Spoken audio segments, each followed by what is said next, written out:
Roberto José Falcão Bauer possui graduação em Engenharia Civil pela Universidade de Taubaté. Atualmente é professor de materiais para construção da Universidade de Taubaté. Tem experiência na área de engenharia civil, com ênfase em controle tecnológico e da qualidade de edificações, materiais e componentes da construção civil.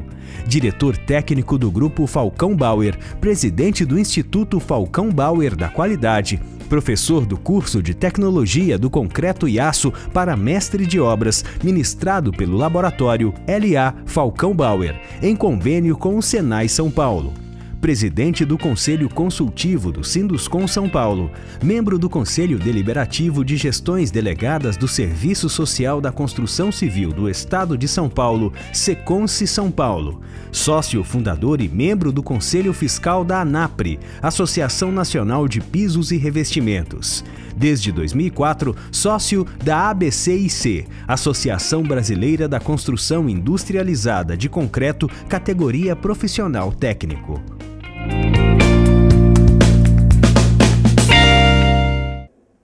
Minha formação é só engenheiro, não tenho especialização. E no Instituto Eduardo Tolorra, fiquei 6 meses lá, tentando que é o SEMPO, só que não é reconhecido aqui no Brasil. Não tenho mestrado, não tenho doutorado.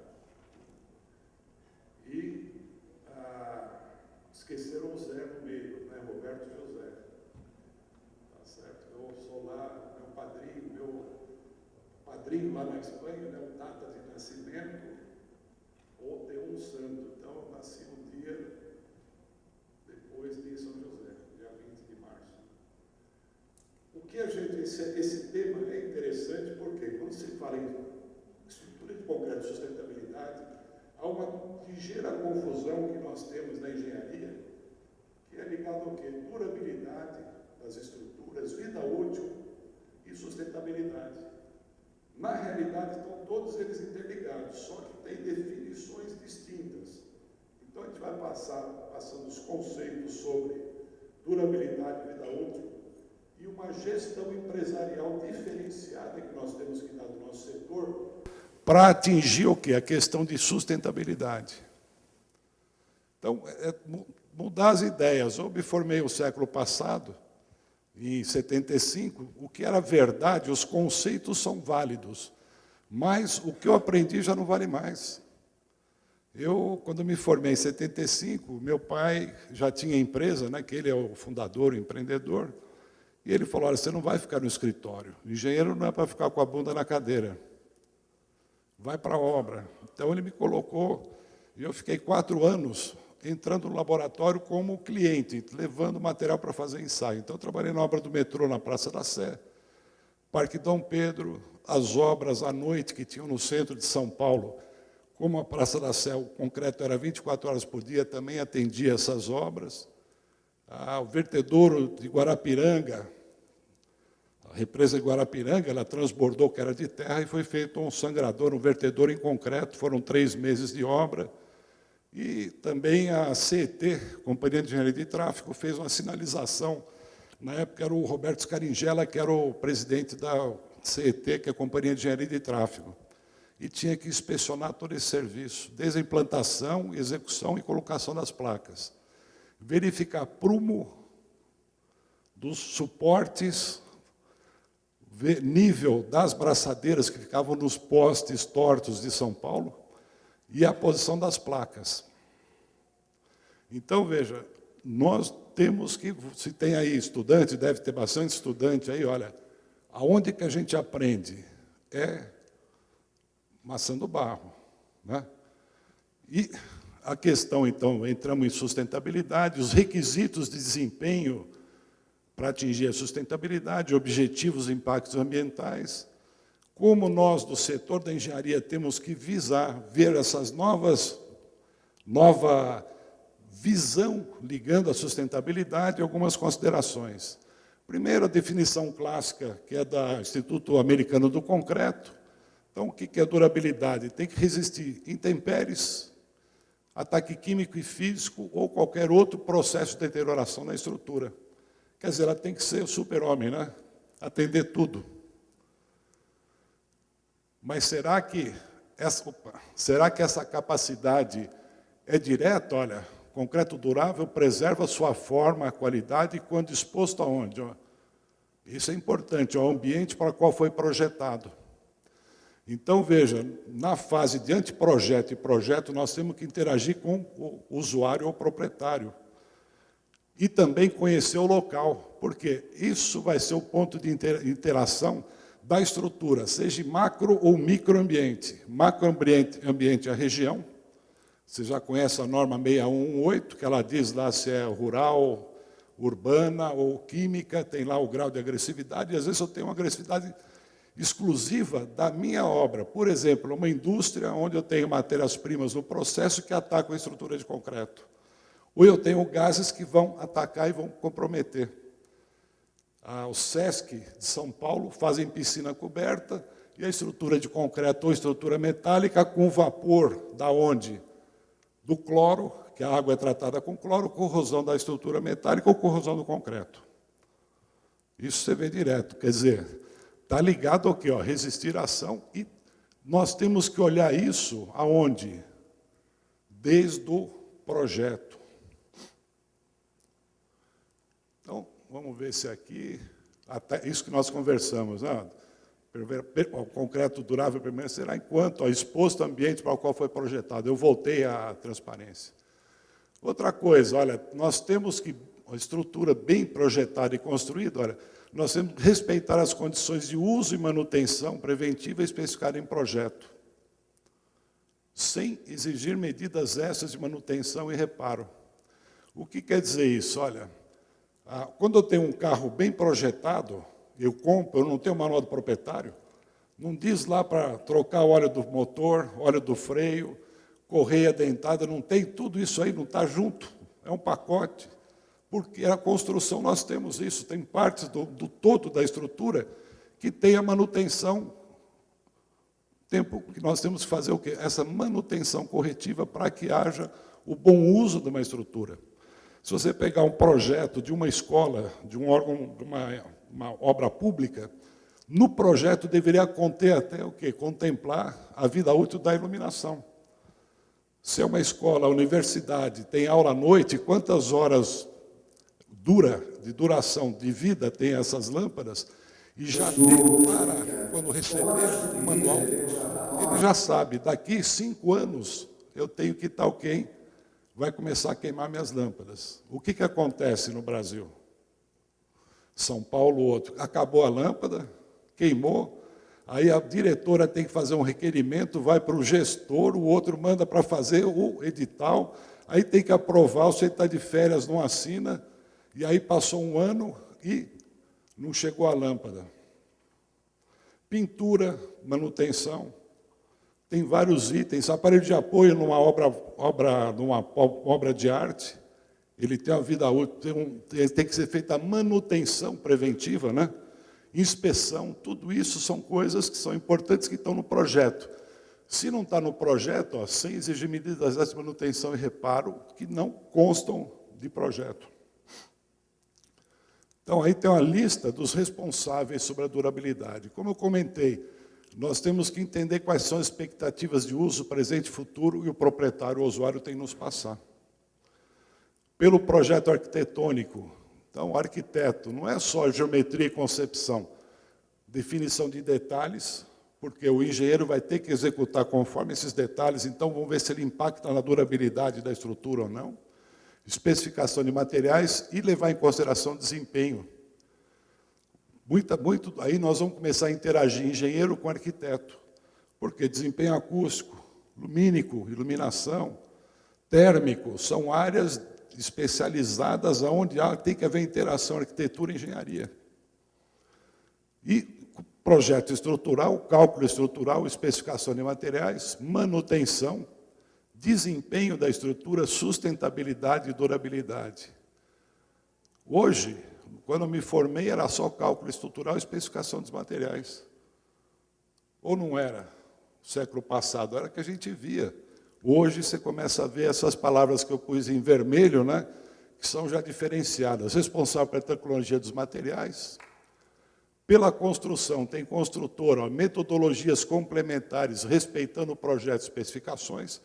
Quer dizer, se eu tiver um processo construtivo que não prejudique em qualidade, desempenho e durabilidade, e o prazo é menor, por que eu não posso propor para o gestor? Posso propor. E o plano de concretagem, onde influi também, em função dos equipamentos, mão de obra que a construtora tem. E o proprietário usuário, tudo em vermelho, quer dizer, olha, o usuário, e nós somos também, como usuário, nós não obedecemos isso. Nós, engenheiros, ou estamos ligados na área de construção, obedecer as condições de uso, operação e manutenção, e fazer a gestão do sistema de manutenção, documentar. E tem inspeção, tem que ser feita inspeção. Hoje em dia é moda, não sei se é aqui, mas em São Paulo, como não computa a área de varanda, o pessoal faz a sala com pequena e a varanda enorme, pendurada. Isso aí é tudo balanço, impermeabilizado. E como é que está hoje? Você olha, a impermeabilização vence, infiltração de água, corrosão da armadura negativa, daqui a pouco está caindo todas essas lajes. Falta do quê? De inspeção e manutenção, né? Aqui tem um quadro que é da Federação Internacional do Concreto, é antigo, mas ele é válido, por quê?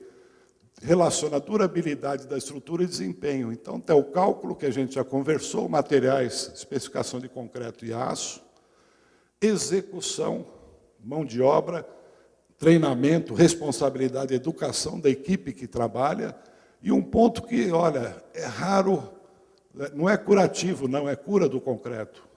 Umidade e temperatura, ninguém faz cura do concreto.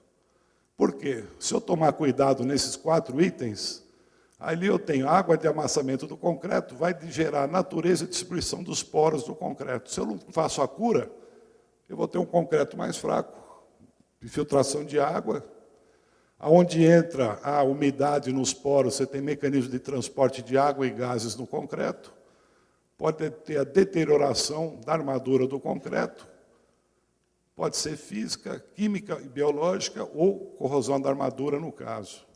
E aí ligado a desempenho, resistência, solidez, e essa linha são itens que entram também específicos para desempenho, né?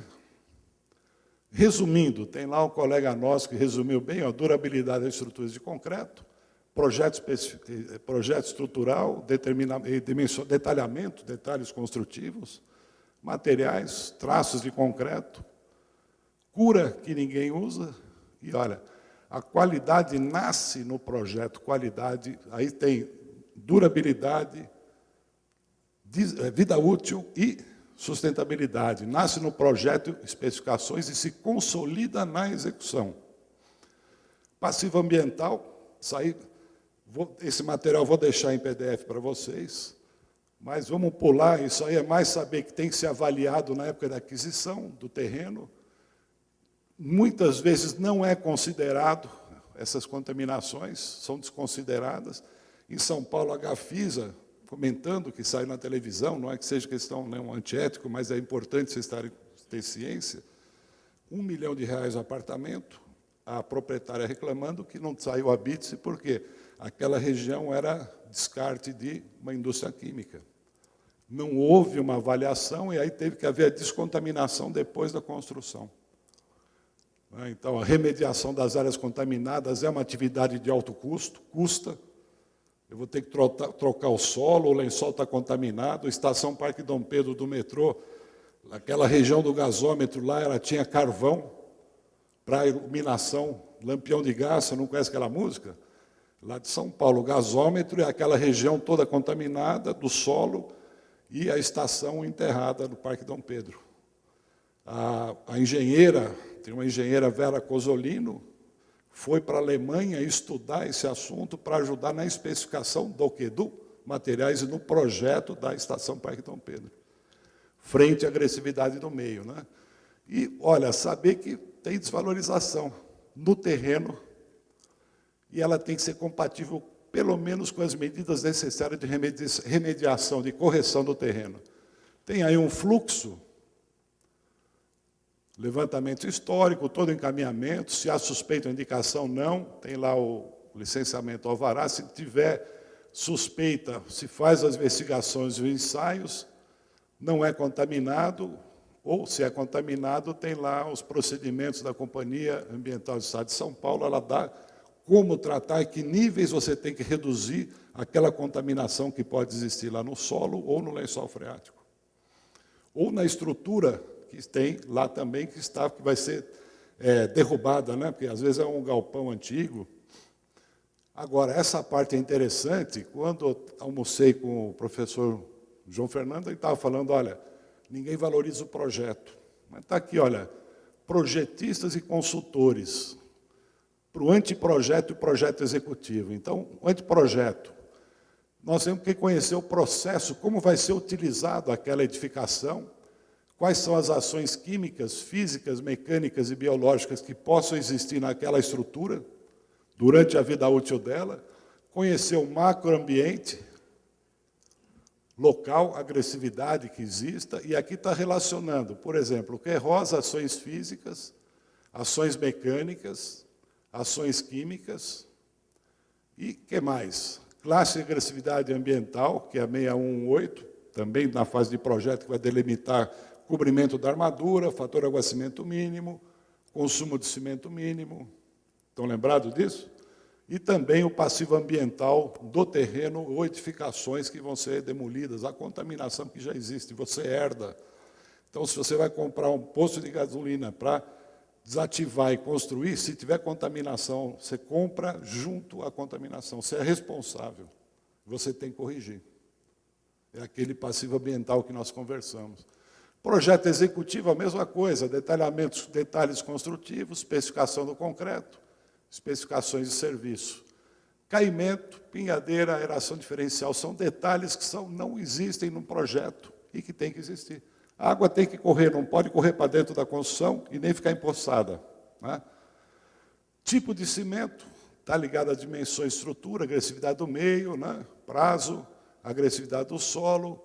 Aqui eu tinha esquecido o adensamento, aí eu coloquei também o adensamento, é importante, porque está ligado com dosagem, lógico, se o concreto é um pavimento rígido, com aquele equipamento que passa direto, o adensamento é diferente, o processo, o equipamento de adensamento, então, mexe também na composição do meu concreto. Vamos lá. Vida útil, então, vamos lá. Vida útil, nenhum material é eterno. Ele envelhece, como nós envelhecemos, só o concreto também vai envelhecer. Porque, resultado das interações ambientais, vão mudar a microestrutura, consequentemente, as propriedades mudam com o tempo. Ele vai envelhecendo, né? Sofre, mesmo estruturas bem calculadas, bem projetadas, muito bem executadas, construídas e utilizadas, sofrem desgaste natural e necessitam de manutenção. Um componente, uma veneziana de madeira, se eu não invernizar, se é o concreto aparente, se eu não fizer o quê? Manter uma pintura de proteção, ou hidrorrepelente, ou o que seja, vai haver uma deterioração ao longo do tempo. Nós temos que saber que nenhum material é perene e sofre essas alterações, né? Isso nós já conversamos ali. Olha, o material atinge o fim da vida útil quando o quê? Sua utilização se torna insegura e antieconômica. Muitas vezes, nós damos o upgrade na estrutura. Imagina uma obra de infraestrutura, um viaduto que liga a cidade, tem um rio e liga as duas lados da cidade. Eu não vou detonar e construir uma nova estrutura. Muitas vezes eu faço o quê? Uma intervenção e recupero a estrutura, ou reforço a estrutura. A Via Dutra, eu andava lá desde 71, e aquilo foi projetado em 1970, o projeto, e as cargas muito maiores. Já em 74, quando eu estava me formando, já estavam em ponto de falência as obras. A concessão, então quem pegou lá foi a Nova Dutra, teve que reforçar as estruturas, não recuperar, reforçar e readequar. Ela não tinha acostamento, todas as pontes e viadutos não tinham acostamento. Ela teve que fazer um acostamento, não derrubou as obras, recuperou. Por quê? Você imagina fechar a Dutra E mesmo que está lá, está em segurança, e custa, mas o custo de você parar a Dutra é muito maior. Então, compatibiliza mesmo o custo econômico da obra ser grande, o custo de paralisar o tráfego é maior, né? São Paulo tem muitas obras, o Ponte do Remédio que estava caindo, pedaço na cabeça de quem passava embaixo, mesma coisa. Então, vida útil de projeto, período durante o qual as estruturas de concreto mantêm suas características estabelecidas no projeto. E, veja, não é o todo, pode ser em parte da estrutura. Vamos lá ver um exemplo. Olha, pontes e viadutos, você tem um aparelho de apoio, e ele vai ter uma vida, olha, esse aqui até ele não tinha qualidade, ele já se detonou, foi detonado. E o que acontece? No projeto não foi concebido um sistema para poder macaquear a estrutura, levantar para trocar o aparelho de apoio. Quer dizer, onde se coloca o macaco para levantar? Sabendo que tem que ser trocado, que a vida útil do aparelho de apoio é menor do que da estrutura. Então, olha, prever no projeto dispositivos para facilitar rápida a reparação, seja do aparelho de apoio, seja de juntas de dilatação. É um absurdo como se faz um projeto, o detalhamento da junta de dilatação. Aí até morrer alguém, né, o caminhão passar em cima, cai num buraco na junta de dilatação, aí o pessoal vai e faz alguma interferênciazinha, mas... E guarda-corpo também, né, que é questão de segurança. Bom, aí nós vamos lá, gestão. Como é que era no meu tempo, quando eu me formei? Era mais ou menos isso, ó, quanto custa, qual é o prazo? Depois aí eu fui aprender que tem qualidade no meio, ou seja, não pode ser tratado isoladamente. Primeiro eu especifico a qualidade do que eu quero, especificações técnicas, desempenho, qual o custo e prazo. Aí eu tenho um tripé. E depois, o que está acontecendo? Custo, prazo, qualidade, mais sustentabilidade. Então, atender as necessidades socioeconômicas, visando preservar o meio ambiente. Aí o pessoal fala, pô, mas você é o ecochato? Não, ó, além de ser bom para a sociedade e para o meio ambiente, tem que ser bom para o negócio. Tem que ter esse diferencial, ser bom para o nosso negócio, para a nossa área. E aí começa a haver uma gestão empresarial, muitos desses itens já são avaliados por vários colegas, mas a gente tem que listar rentabilidade, modelo de negócio lucrativo e inovador. Se eu ficar na mesma, não for inovador, eu não vou ter rentabilidade. Está cheio de concorrente e sempre tem alguém que faz um pouco mais barato, pior, né? Pouquinho pior e vende mais barato. E aí, gente, como é que trabalha? Então, você tem que ser inovador. Segundo, qualidade e sustentabilidade, preço, prazo de execução. Custos de utilização, eficiência na operação e manutenção. Nós vamos ver um gráfico que o custo da operação e manutenção é muito grande na vida útil de uma estrutura. E nós temos que pensar no custo. Atendimento às exigências com relação ao meio ambiente e sociais, agregar valor técnico no nosso serviço, levar em consideração as características estéticas e funcionais. O que o cliente quer? Não é o que eu quero. O que o cliente deseja realmente? Quais são as necessidades? Será que tem que pensar ali, olha, acessibilidade? E nós fazemos projetos, executamos obras sem acessibilidade para as pessoas? Persistência para a criação de negócios, novos negócios e mercados. Disponibilidade e custo de reparações, manutenção, assistência técnica e serviço pós-venda. Tá? E a equipe tem que ser pequena. Tem construtor em São Paulo que a equipe de manutenção e recuperação é maior do que a de execução. Porque tudo que ele entrega está sempre gente indo lá para reparar, corrigir. Ou o departamento jurídico é grande, né? Tem que tomar cuidado com isso, né? Mudar essa visão. Ó.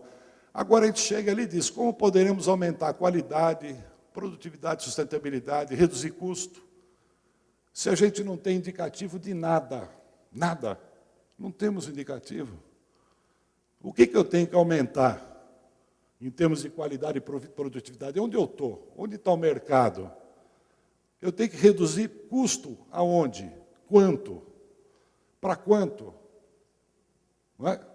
Não é a pergunta que a gente faz?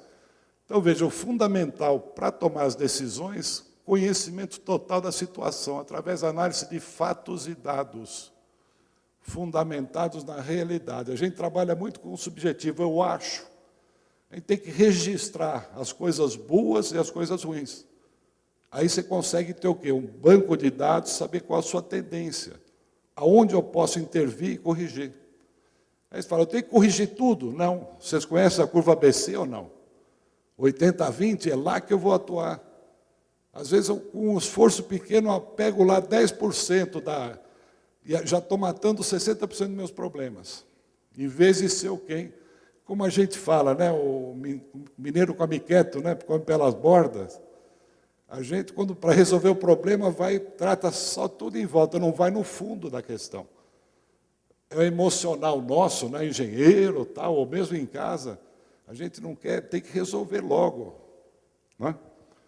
Então, basta o subjetivo, criar um banco de dados, criação de indicadores, monitoramento, ações, visando o quê? Melhoria contínua, seja de durabilidade das minhas estruturas, desempenho, sustentabilidade. O que é o indicador? Aqui, ó, mostra o resultado ao longo do tempo. Se não há itens de controle, não há gerenciamento. Então, está cheio de indústrias, não só nossa, do setor da construção civil, que não tem gerenciamento nenhum, não tem indicador. Olha, quanto você tem de material reprovado? Mas quem da matéria-prima, eu não sei. Eu recebo toda a matéria-prima, você não tem uma especificação, você não faz um controle. Então, a empresa que não tem indicadores não tem qualidade total. Está lá um dos papas sobre qualidade, né? Uma edificação nunca está concluída. Não fico pensando que é a basílica, né? Eu, quando era estagiário, fui lá concretar lá, você imagina, 72, subi lá na igreja da Nossa Senhora Aparecida, eles estavam concretando. Até hoje não acabaram ainda de fazer. Mas a nossa edificação nunca está concluída, porque após a entrega tem responsabilidade, correto funcionamento, eficiência na sua operação e manutenção. Eficiência, operação e manutenção. Na minha formação eu não tive. Aí tem uns colegas nossos, o Ceoto, não sei se vocês já ouviram falar do Ceoto, ele é ligado à área de edificações residenciais. Ele e um colega, em 2009, apresentaram um gráfico. Marco 0 a 50 anos. 50 anos, hoje já é 60, né? Esse custo total de um edifício. Na época era 50 anos, hoje é 60 anos de vida útil. Então, já tem até que reavaliar isso, redistribuir. Mas a idealização da edificação, menor que 0,2. Concepção e projeto, 0,8. Para uma residência, se você pegar um edifício residencial, um shopping, esse número vai aumentar. Pode chegar a 3%, 4%, mas num edifício, 0,8%. Custo da construção, 14%, 80% está onde? Uso, manutenção e operação. E 5% para desmonte ou detonar, implodir, o que seja, virar entulho, reaproveitar. Então, vocês estão vendo, olha, onde nós temos que trabalhar? Projeto sustentável. Por quê? Reduzir custo de operação, manutenção e uso. Durabilidade, vida útil e sustentabilidade. Possibilidades de interferência no custo total. Se o prédio está pronto, eu consigo só reduzir 5% no custo total. Eu posso, aonde que eu tenho que trabalhar? Olha aqui, ó. Lei 80-20, nem é, olha, tá, tira essa idealização, não vou fazer a obra. Né? Terreno está com passivo ambiental maluco, não consigo pagar no preço de mercado do metro quadrado, não vou construir. Agora, no concepção e projeto, está quem tem que valorizar o projeto. O consumidor tem que ser alertado e cada vez é mais importante a gente estar pondo isso, porque senão nós não vamos ter obras com qualidade. Gases de efeito estufa, isso aqui é do Programa das Nações Unidas do Meio Ambiente, 2010, 80% está onde? Na fase de ocupação. Uso e operação. Então, está ali, olha, é o consumo de gás. É uma série de itens que estão durante a ocupação que está sendo o quê? Que fazem gerar. Às vezes a gente fala, pô, mas a construção em si, ela é perniciosa. Mas uso, ocupação, ela é muito grande. Volta de novo ao projeto, a integração, arquitetura e engenharia que a gente tem que trabalhar junto. Isso aqui é interessante, foi em 2012, no ENIC, e um escritório de arquitetura dos Estados Unidos, e lá tem um engenheiro, o arquiteto Edson, o oriental, ele é lá de... Lembrar, daqui a pouco eu me lembro que cidade que foi feita essa... no interior de... Agora, depois eu me lembro, mas ele é brasileiro, esse arquiteto. Ele foi apresentar os trabalhos desse escritório de arquitetura. Ele mostrou isso, achei interessante. Nós estamos preocupados com solo, construção imobiliário. Não pensamos manutenção, energia, serviços de manutenção, limpeza, gestão de resíduos, depreciação do mobiliário. Daqui a pouco eu explico lá que é mobiliário, que eu também não sei. Não sabia, né? Depois eu fui procurar para aprender. Necessidades futuras, ao lado do usuário, infraestrutura, que ninguém pensa, e transporte. Infraestrutura, estava lá o colega do outro lado falando sobre questão do quê? Urbanização, drenagem. A gente impermeabiliza tudo, né? Então, cidade inteligente, o desafio de pensar no futuro das cidades. Temos que buscar a economia global. E aí ele mostrou lá, olha, o que é mobiliário? Aí eu fui procurar objetos e equipamentos instalados no meio público para uso dos cidadãos ou como suporte às redes urbanas fundamentais. Está lá Londres, está parecendo São Paulo, né? Tudo entupido, gente pedestre, o homem da cobra chamando lá na praça para vender remédio. Praça da Sé tem o cara que vem com a mala, abre, tem uma cobra, junta a gente lá em volta, né? Mais ou menos igual. E aí, depois da intervenção, tirou o trânsito, ônibus, carro, né? Virou uma praça limpa, eventos. Então, ele diz, também lá do nosso amigo, a cidade inteligente, desafio pensar ao planejar convencional inteligente, projeto, energia, eficiência energética e visão do desempenho, geração de energia renovável, desperdício, reciclagem, menor desperdício de energia, transporte elétrico e solar. Quer dizer, nós temos que estar na linha do vermelho aí, né? E aqui o que nós fazemos. E aí eu fui ver, falei, poxa, vamos procurar aqui incentivo para poluir. Então, incentivo que o governo... Eu estou a traduzir por causa da letra, né? Então, está ampliado. Incentivo que o governo federal deu para a compra de carros novos. Todo mundo de carro novo, né? E ali tem esse artigo diz, ó, o consumidor brasileiro está indo na contramão do mundo desenvolvido. Não é ou não? Está um caos. Esse aqui é de 13 de setembro, Jornal Estado de São Paulo, faixas exclusivas para ônibus.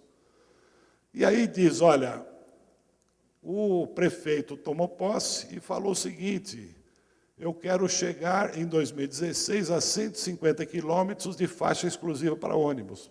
Perfeito, está pensando em planejar. Mas seriam 34 meses para atingir o planejado. Em 6 meses, ele fez 170 quilômetros. Executou.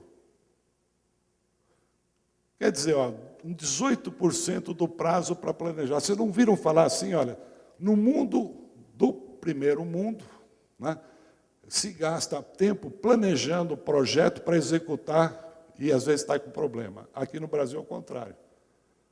Né? A gente gasta um tempão construindo, vai concretar a laje, não chegou a planta nem de armação, da armadura. E aí?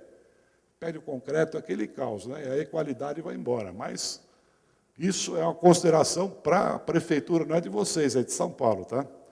Então, pensar na cidade de São Paulo, o que seria? Planejar. E volta de novo, banco de dados, criação de indicadores, para quem eu tenho monitoramento, ações, é só o transporte coletivo, o que mais que existe? Mobilidade urbana, né? O que mais que existe? É isso aqui em São Paulo? Isso aí em São Paulo. Dia normal. Aqui eu presto estacionamento, isso aqui é marginal. Eu dou aula em Taubaté, Unital. Eu gasto o dobro do tempo. Eu gasto de 1 hora e meia para sair da Lapa, eu pego um pedaço da marginal do Tietê, até passar por Itaquaquecetuba. Depois eu gasto 1h20 de estrada.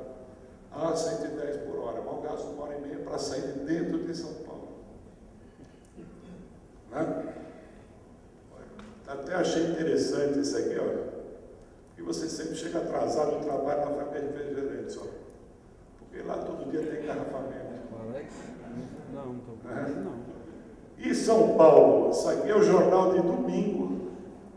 Está difícil de ver, mas isso é dia 15 de setembro. Cidades faixa de ônibus empurra ciclista para o meio da rua, quer dizer, estão matando o ciclista. E agora tem faixa de ônibus na direita, que é preferencial e exclusiva na esquerda. Micro-ônibus não pode andar na esquerda, só tem porta para o lado direito. E as bicicletas estão ficando desse jeito. Ciclista, esse é da época São Paulo, esse é do dia 2 de setembro. Então ele diz, ó, o problema de mobilidade urbana não é o coletivo, é motorista, carro, ciclista, pedestre, isso aqui é moto, né? Bicicleta, metrô, melhoria das calçadas. Tudo isso é um todo.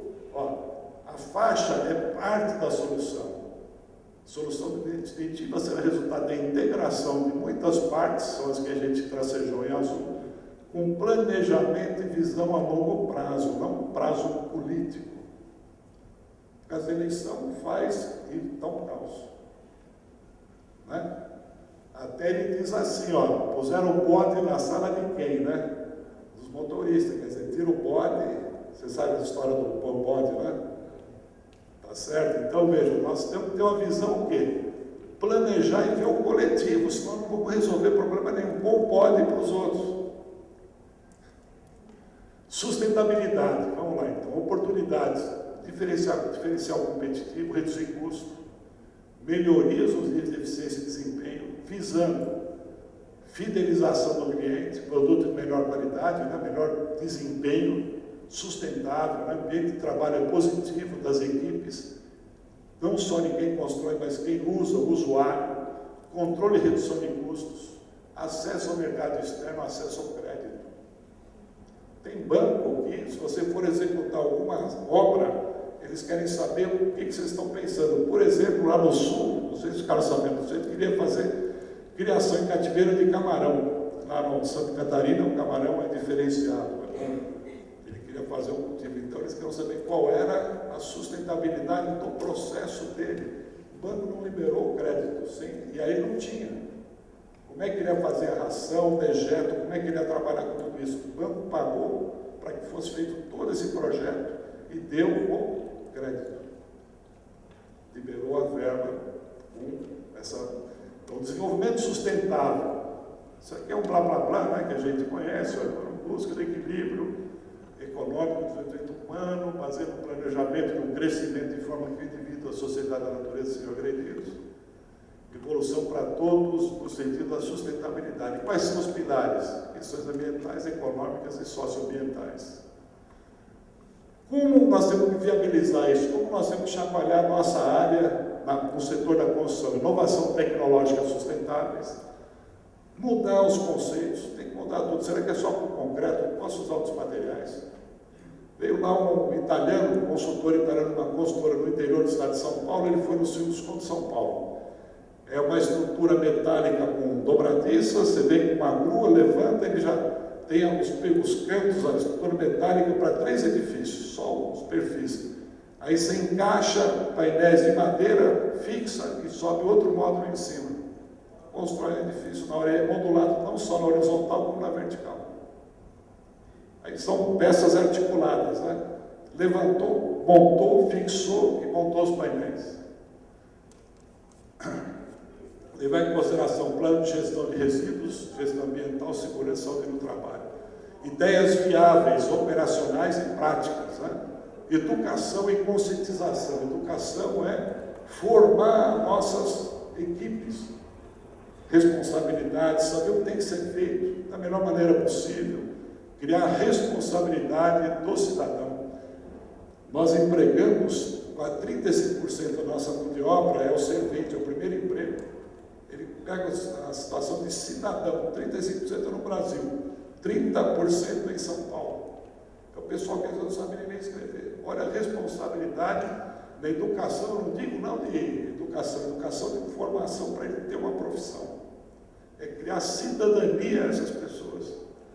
E construção sustentável, eu só coloquei ali vermelho, tem que ter um projeto sustentável, utilizar ecomateriais, ter soluções inteligentes para promover o que? A redução da poluição, bom uso e economia de água e energia desde o processo produtivo, na construção, na ocupação, manutenção e operação, gerando conforto aos usuários, quer dizer, condições de habitabilidade, e a edificação ocasiona um menor impacto ao meio ambiente, seja durante a utilização e desmonte pós-uso.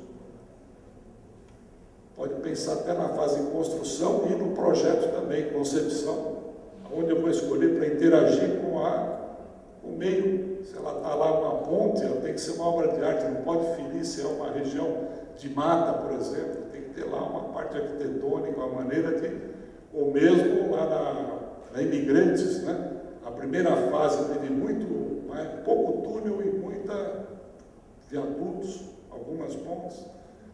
Na segunda via, que foi concluída mais recentemente, ela agrediu menos o meio ambiente, ela mais em cima, em torno de túneis, tá certo? Preservando o meio ambiente já no projeto também. Empreendimento sustentável, quais são os benefícios resultantes? Tem uma lista enorme, olha aqui, vamos dar mais uma: valorização imobiliária, satisfação do usuário, produtividade. Eu vou passar um pouquinho rápido, senão está dentro do tempo ainda, tá, né? Eu não quero pegar muito tempo do professor.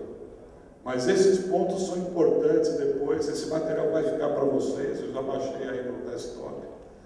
Então, outra vez, qualidade nasce e se consolida na execução. Mas é a qualidade quanto ao uso, operação e manutenção. Aonde? Projeto sustentável. Volta de novo a lá, necessidades atuais e futuras. Na realidade, se lembra no começo da apresentação do nosso bate-papo, quando eu falei, olha, quem são os responsáveis?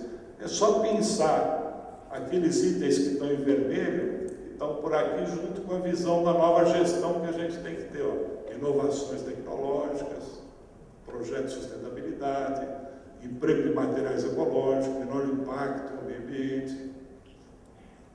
E pós-uso, muitas vezes aqui, não sei se já foi conversar esse conceito com vocês, existem obras pela norma brasileira do vida útil de 60 anos, mas tem indústrias, por exemplo, hipermercados, eles não ficam com a estrutura durante 60 anos, eles querem para 30 anos, 20 anos. Então, o que eles acabam fazendo? Parte da estrutura, ou em pré-moldado, a parte estrutural, ou painéis de vedação, não toda a estrutura, parte dela, para quando for desmontar, ele não quer mais, porque já começou a ter muita residência próxima, em geral o Carrefour gosta de beira de estrada. Quando começa a ter muita casa em volta, ele já desativa e vai para outro ponto, não é isso? Onde é ponto de passagem. Então, no projeto, você desmonta a parte da estrutura, pode usar os painéis e parte da estrutura e pré-moldado para um grupo escolar, doa para a prefeitura, em vez de implodir, virar entulho, leva isso e monta uma delegacia, um posto de saúde, uma biblioteca. Porque há o reaproveitamento de parte dos elementos estruturais e parte da estrutura, concebido no projeto. Então, você reduz o consumo de energia para destruir tudo isso e produzir de novo para poder construir um posto de saúde, por exemplo. Diminui a produção de resíduo, transporte desse resíduo, emissão de CO2 no transporte e uso de novas matérias-primas. Se você pensar em sustentabilidade, se você faz uma dosagem concreta, bem feita,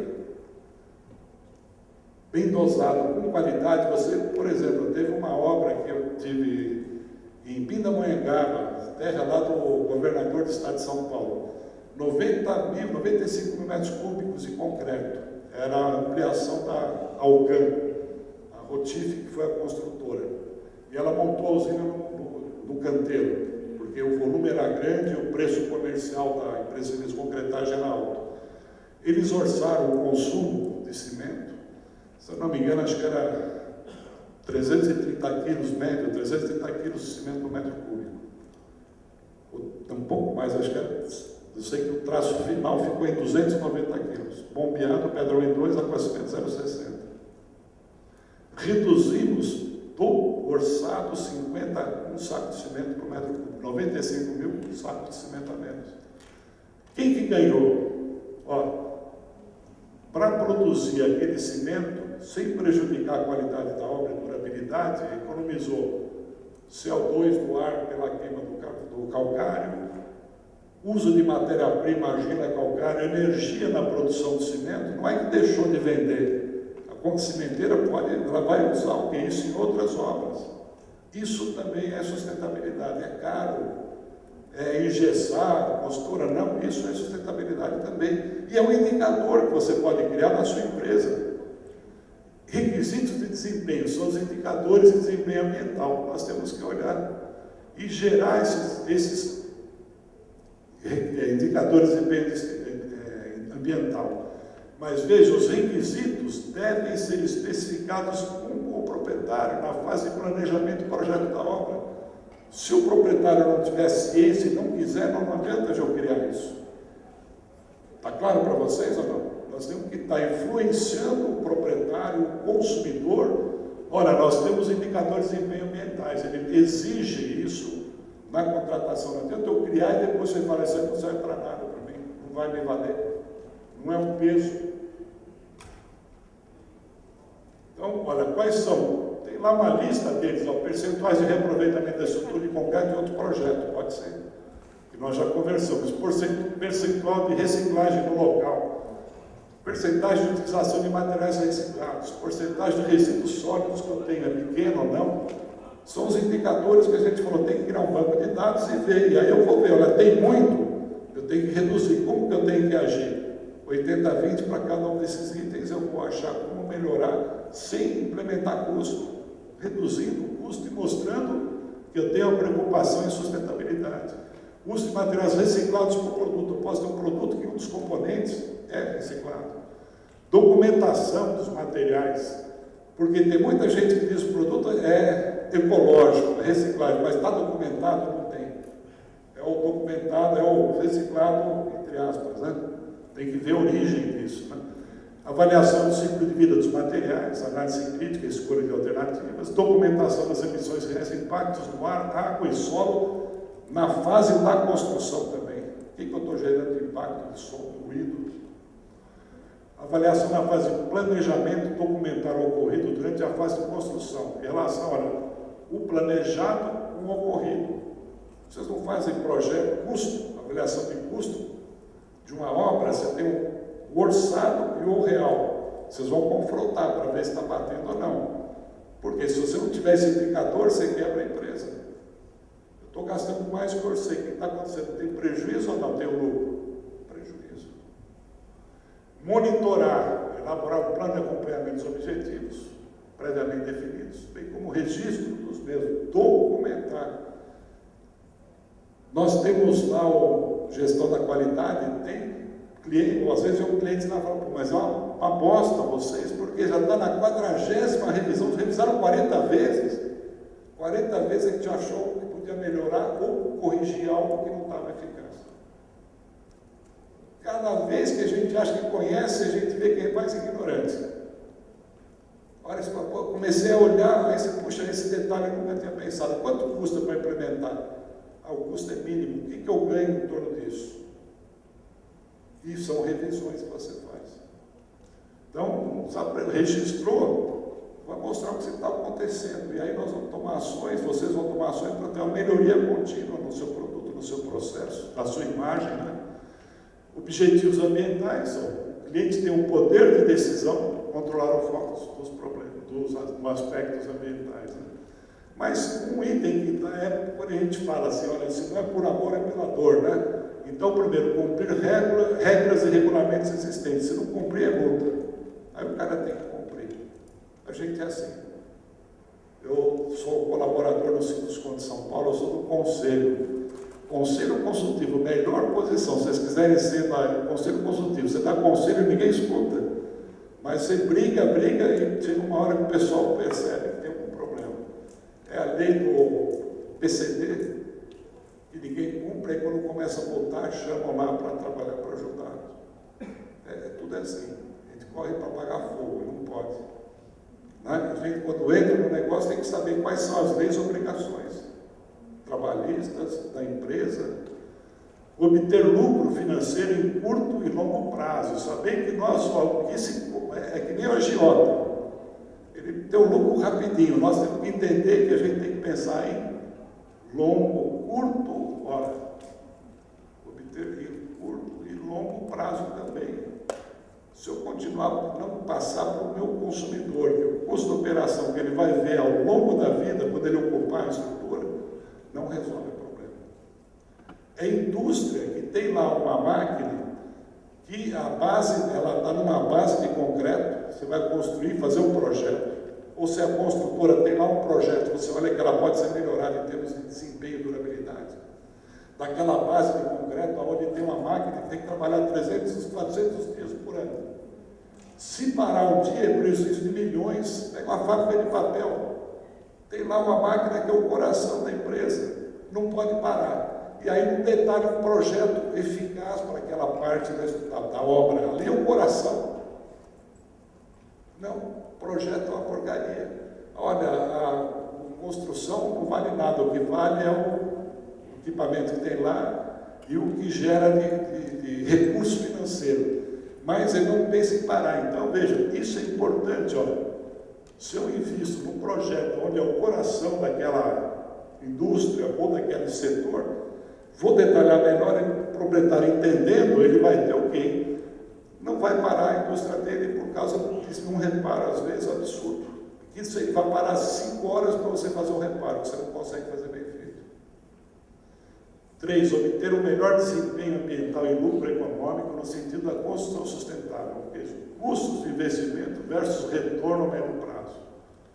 A gente tem que ir implementando conforme o usuário, e nós temos que mudar a cabeça do usuário. Não adianta eu ir lá no extremo e depois eu não tenho mercado. Mas eu tenho que incentivar para que exista isso, e já tem incentivo de muitos bancos aí que eles estão trabalhando em cima disso. Impactos ambientais ou energéticos, máquinas eficientes, vibrador que não tem manutenção, você gasta energia, eletricidade, ruído. Por quê? Porque o vibrador não funciona direito, aí você tem que ficar mais tempo com ele ligado, fazendo barulho, o espaçamento de penetração da ponta da garrafa metálica é perto, é tudo, você paga mais mão de obra, que o tempo de completagem é maior, paga tudo, só desperdício de financeiro e também de sustentabilidade. De tempo, ambiente no entorno da obra, análise das contaminações, alterações do ar, solo, água e bens públicos e privados, ambiente local, passivo ambiental, ruído, vibrações, gerenciar e monitorar. Está lá o metrô, né? O metrô de São Paulo, estava lá na Praça da Sé e tinha aí o final da São Bento. Lá tem uma rua, chama... agora me lembro o nome dela, mas é que liga na Praça da Sé, passa no pátio do colégio, sentido São Bento. Os prédios são de 1930, 40, as fundações são de madeira, dos prédios. E o túnel do metrô passando a 5, 6 metros da ponta dessas estacas de madeira. Tudo instrumentado. O avanço do shield pequeno, porque para não intervir no entorno desses edifícios.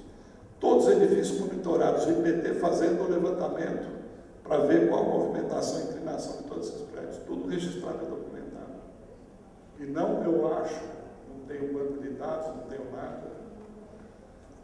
Visão do setor, ganhar eficiência, implementar segurança e saúde no trabalho, reduzir ao máximo as atividades do canteiro de obra, reduzir os resíduos na construção, fazer a revisão dos nossos equipamentos que a gente usa, reduzir o nível de ruído, estabilizar ou reduzir os custos de construção e operação, custo de manutenção preventiva é importante a gente ter.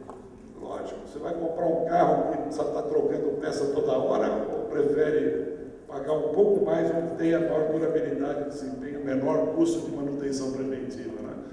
Em vez de incentivar e valorizar a pré-fabricação, modificar a opinião pública, aumentando a qualidade do produto no mercado consumidor. Nós não somos produtores de obras com problemas e tem que mudar isso. Nós temos que mudar a nossa maneira de ver para que o mercado veja diferente. Senão, tudo é culpa nossa. Né? Industrialização é um passo que é importante. Parar de estar lá com uma equipe volante que não recebe treinamento. Quando ela é fixa, ela está brigada, ela cria peças já pré-fabricadas, elementos que podem ser utilizados nas obras. Menores índices de desperdício e resíduo quando eu tenho industrialização, aumento de eficiência energética, redução de defeitos. Eu treino a equipe, sempre a mesma que está trabalhando, atuando naquele mesmo tipo de serviço, menos improvisação no canteiro, projetos, análise, gestão, processo, pessoal, treinamento. É importante a gente estar checando e criar dados de informações. Registro, rastreabilidade, de novo lá pensando, estou repassando de novo esse ponto. Reutilização. E aí, para fechar, né, isso aqui é de 5 de 6 de 2013. Quando eu falava isso aí, o pessoal dizia, mas ó, no Brasil ninguém faz isso. Vocês vão fazer essa pergunta para mim? Aí está aqui, olha, o Brasil é o quarto em construções sustentáveis. Estados Unidos, tem lá, aqui, ó. Primeiro Estados Unidos, China, Emirados Árabes e Brasil. Como esse jornal vamos voltar aqui um pouco. Ele queria falar, isso aqui é a Agência Brasileira de Comunicação. Falar lá, isso é do governo, né? Então tem lá o Construção Sustentável, o veículo Fluminense Niterói, 15 de setembro. Aumenta o número de construções sustentáveis. Investidores apostam nos prédios verdes. Quer dizer, fundo que vem aqui, né, e vai querer olhar quem é um prédio verde, né? E antes era em 2010, era 3% do PIB do setor de construção civil, não entrando a pesada, né? Em 2012 já está em 8,3% do PIB da construção civil, que exclui obras de infraestrutura. E aonde que estão? Escolas, hospitais, estádios, edificações, comerciais e entre outros. Era difícil, eu não sabia, porque daqui eu não estava conseguindo ver que tipo de obra que é essa, entre outros. Né? Aqui minha fita está E para fechar, então a gente começa a ter um monte de paradigmas. O que a gente pensava muito? Em desenvolvimento, né? E aí vem, ó, necessidades socioeconômicas. No geral, não é nosso, hein? Socioeconômicas nossas, não, da sociedade coletiva. 2, banco de dados unificados, ciências físicas e biológicas. Quando a gente chega numa certa idade, por exemplo, eu faço parte do conselho consultivo do Seconce de São Paulo. O Seconce de São Paulo faz a gestão de hospitais e AMAs, ambulatórios médicos, né? E tanto do Estado, tem alguns dos Estados e da Prefeitura. Eles fazem a gestão e me puseram lá no conselho. Então é bom que lá não tem só louco, desculpa, engenheiro, tem médico. Então você não pensa tão quadrado, você começa a pensar meio redondo, né? Diferente. E lá eu falei para ele, vocês não têm um banco de dados, porque o governo diz que tanto o municipal quanto o estadual federal não tem verba para fazer tanto hospital. Mas na engenharia a gente se lembra que dizia, olha, cada R$1 em infraestrutura reduz 4 em hospital. É preventivo, então não tem nas prefeituras os dados de que região que vem essas pessoas, que tipo de doença, em que área, para poder mapear e realmente ter documentado e registrado, olha, isso é importante fazer o que é infraestrutura nessa região, porque eu tenho esse levantamento. Aí eu perguntei para os engenheiros, para os médicos, né? E eles falaram, não temos esse banco de dados. O que entra no banco de dados não tem nexo com nada. Tem que ser um banco de dados inteligente. Então, veja, você pode documentar e gerar recurso para quem? Para a sociedade, e na sociedade entra a população e também a população do quê? Do setor da indústria da construção civil. Investimento correto, sadio, sustentável e não louco. Sem planejamento, né? E terceiro, valores humanos éticos. Quer dizer, cada um de nós tem os nossos valores. Então, se eu vou entrar numa organização que não respeita os valores que eu tenho, ou se eu contrato alguém que não tem os mesmos, reza a mesma cartilha, não tem afinidade. Mas no conjunto dos três, o que nós temos? Tecnologias visando o desenvolvimento sustentável. E a engenharia é uma tecnologia, né? E concluindo, aí não é médico, mas são dois engenheiros, um é um hindu, outro é um brasileiro, que estão lá nos Estados Unidos. No livro sobre tecnologia do concreto, de 2008, eles escreveram isso: a tecnologia, a menos que seja equilibrada por valores humanos, leva a raça humana a um desastroso fim.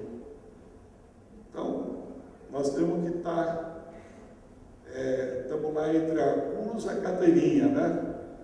Tem pouco recurso, então, com um banco de dados, que a gente tem que saber como formular, que o computador é burro. Nós que temos que dar os pontos aonde nós queremos, visando o quê? Aqueles 3 itens ali que a gente conversou. Ali, ó. E aí sim, vamos focar nisso, que vai fazer bem para quem? Tudo que gera bem para a sociedade, pode ter certeza que a construção está junto.